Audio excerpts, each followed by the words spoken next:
Hello and welcome to shelter 142 in Switzerland. This is part 2 of my video series how to calculate the components of an off-grid photovoltaic system. I always calculate stepwise and always start with the load. Again, these are the components of the off-grid photovoltaic system: charge controller, battery, solar panel and load. And what we have to find out in this video is how much current over time is transferred from the charge controller toward the load. First of all, what do we want to power and for how many hours per day? A light, a pump, a radio, can be anything.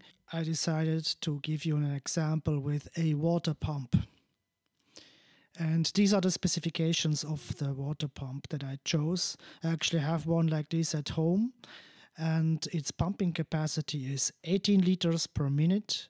It runs at 12 volts and it draws a maximum current of 2.9 amp. Now we're going to use this water pump to pump 300 liters of water every day from location A to B. Just say. Location A can be, for example, a water reservoir, and B is, for example, a barrel that we want to fill from that water reservoir. And remember from the specifications that the pumping capacity is 18 liters per minute. And out of these two parameters, 300 liters and 18 liters per minute, we can of course calculate the runtime that is going to be required every day. And runtime is 300 liters divided by 18 liters per minute. So it will take 16.7 minutes, or around 20 minutes, we round up here a little bit, to pump 300 liters from A to B.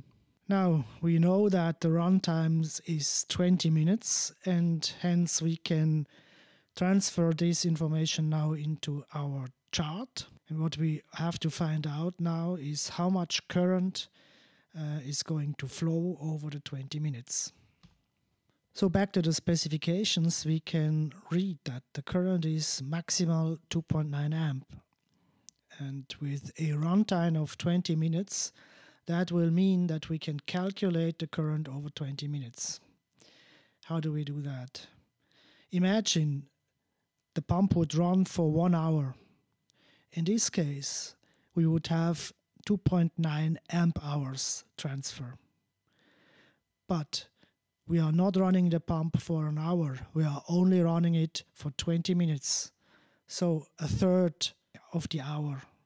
And therefore, we can calculate the amp hours by dividing 2.9 amp hours divided by 3 is 0.97 amp hours. We will have a transfer of 1 amp hour from the charge controller to the pump. Again, this is the overview over the videos that are available in this series. If you want to learn how to calculate the battery, the panel, the charge controller or the connections, or if you want to replay this video, you can just click on any of the videos here. Thanks for watching. See you soon. Bye.